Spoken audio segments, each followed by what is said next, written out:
sikla madi mohini dongo nanau sona hungni be bella ni be berai ne changa anga nang khose lega man go ba nai khon kri hor anga nang serni langa na ja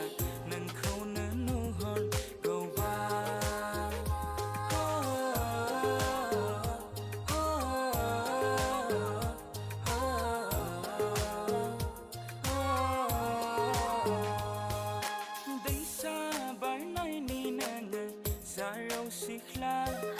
madi mohini dongo nanau sona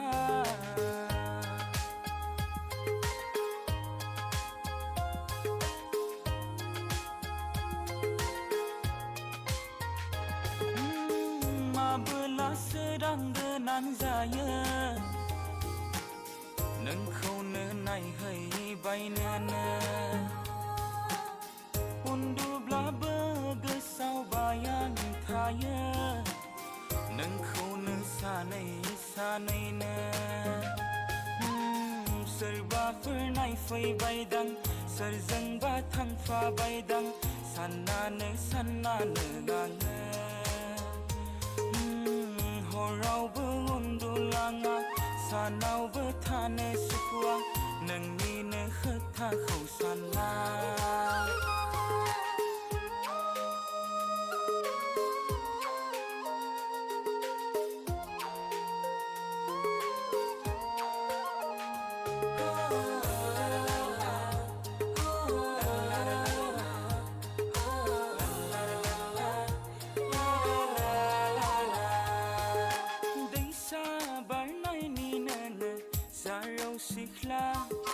madi mohini dongo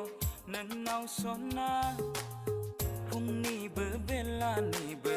berai ne changa anga nang khose lega man